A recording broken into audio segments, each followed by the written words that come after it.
Hello, welcome back to Reading Flat Stanley and Stanley and the Magic Lamp. Today I'm going to read Chapter 2 with you. Chapter 2 is called The Asket Basket, and it begins on page 23. So get your book, get ready to follow along, and here we go. The Asket Basket. I told them, but they didn't believe me, Stanley said, back in the bedroom. Of course they didn't. Arthur was still under the bed. Who'd believe a whole person could puff out of a pot? It's not a pot, said Prince Horaz. Now please come out. I apologize for the puffs. Arthur crawled from under the bed. No more scary stuff? I promise, the genie said, and they shook hands. Arthur could hardly wait now. Stanley, try a wish. We can't, Stanley said. Not till our homework is done. What's homework? Asked Prince Horaz. The brothers stared at him, amazed, and then Stanley explained. The genie shook his head. After school time, when you could be having fun, he said. Where I come from, we just let asket baskets do the work. Well, whatever they are, I wish I had one, said Stanley, forgetting he was not supposed to wish. Prince Horaz laughed. Oh, look behind you. Turning, Stanley and Arthur saw a large straw basket about the size of a beach ball and decorated with red and green zigzag stripes floating in the air above the desk. Yipes, said Arthur. More scary stuff. Don't be silly, said the genie. It's a perfectly ordinary asket basket. Whatever you want to know, Stanley, just ask it. Feeling rather foolish, Stanley leaned forward and spoke to the basket. Can I have the answers for my math homework? It's the problems on page 20 of my book. The basket made a steady hum sound, and then a man's voice rose from it, deep and rich like a TV announcer's. Thank you for calling, Asket Basket, it said. We're sorry, but all our answer genies are busy at this time. Your questions will be answered by the first available personnel. While you wait, enjoy a selection by the geniettes. Stanley stared at the Asket Basket. Music was coming out of it now, the sort of soft, faraway music he had heard in the elevators of big office buildings. Prince Horaz shrugged. What can you do? It's a very popular service. There was a click and the music stopped. Now a female voice, full of bouncy good cheer, came from the basket. Hi, this is Shireen. Thanks a whole bunch for waiting, and I would like at this time to give you your answers. The first answer is 5 pears, 6 apples, 8 bananas.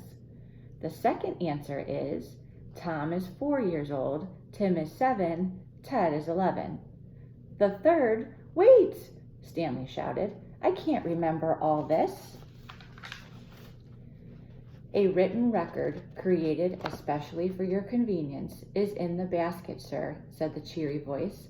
Thanks for calling Asket Basket, and have a real nice day. Lifting the lid of the basket, Stanley saw a sheet of paper with all his answers on it. Oh, good, he said. Thank you. Can my brother talk now, please? Arthur cleared his voice. Hello, Shireen, he said. This is Arthur Lambchop speaking. For English, I am supposed to write about what I want to be. Certainly, Mr. Lambchop, said the basket. Just a teeny moment now to make sure the handwriting. There. All done. Arthur opened the basket and found a sheet of lined paper covered with his own handwriting. He read it aloud. What I Want to Be by Arthur Lambchop. When I grow up, I want to be President of the United States, so that I can make a law not to have any more wars, and get to meet astronauts. And I would like not to have to go out with girls who want to get all dressed up. Most of all, I would like to be the strongest man in the world, like Mighty Man, not to hurt people, but so everybody would be extra nice to me. The end. Arthur smiled. "That's fine," he said. "Just what I wanted to say, Shireen." "Good," said the basket. "Bye now. Have a super day."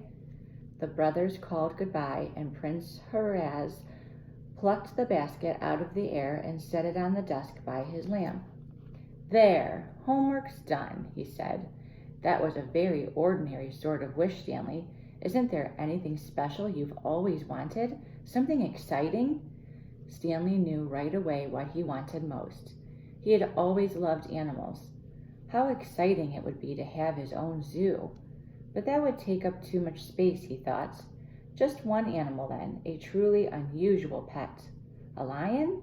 Yes, what fun it would be to walk down the street with a pet lion on a leash.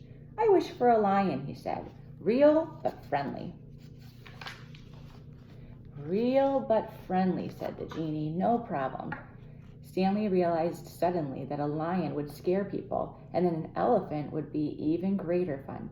"An elephant, I mean," he shouted. "Not a lion, an elephant." "What?" said Prince Horaz. "An Oh, Colobats, look what you made me do." A most unusual head had formed in the air across the room, a head with an elephant's trunk for a nose, but with small, neat, lion-like ears. There was a lion's mane behind the head, but then came an elephant's body and legs in a brownish gold lion color, and finally a little gray elephant tail with a pretty gold ruff at the tip. Altogether, these parts made an animal about the size of a medium lion or a small elephant. "My goodness," said Stanley. "What's that?" "A liaphant." Prince Horaz seemed annoyed. "It's your fault, not mine. You overlapped your wish." The liaphant opened his mouth wide, gave a half roar, half snort, growl, honk, and made them all jump, then sat back on his hind legs and went pant, pant, like a puppy, looking quite nice. "Well, we got the friendly part right," said the genie. "The young ones mostly are." Stanley patted him, and Arthur tickled behind the neat little ears.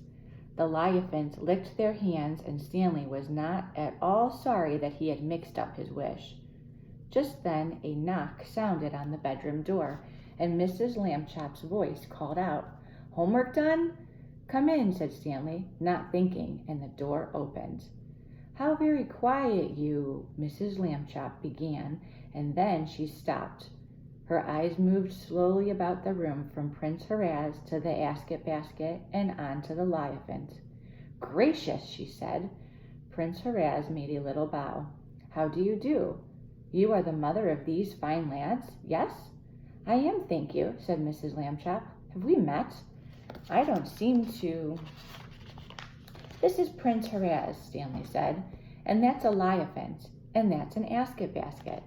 "Guess what?" said Arthur. "Prince Horaz is a genie, and Stanley can wish for anything he wants." "How very generous," Mrs. Lambchop said. "But I'm not sure."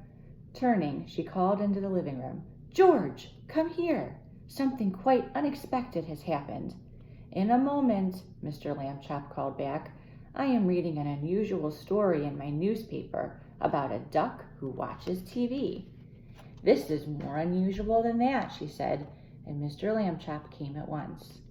"Ah, yes," he said, looking about the room. "Yes, I see. Would someone care to explain?"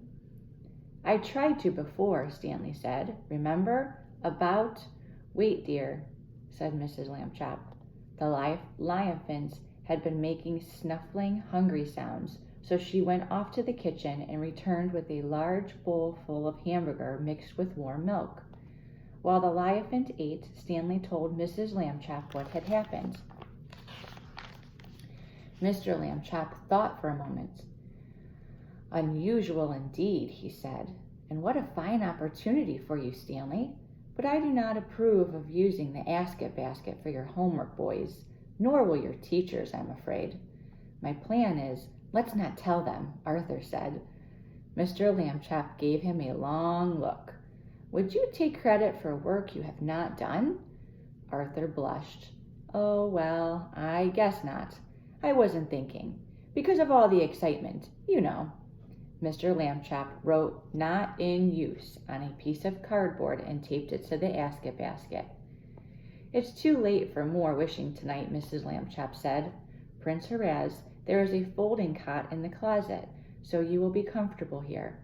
Tomorrow is Saturday, which we always spend together in the park. You will join us, yes?" "Thank you very much," said the genie, and he helped Stanley and Arthur set up the cot.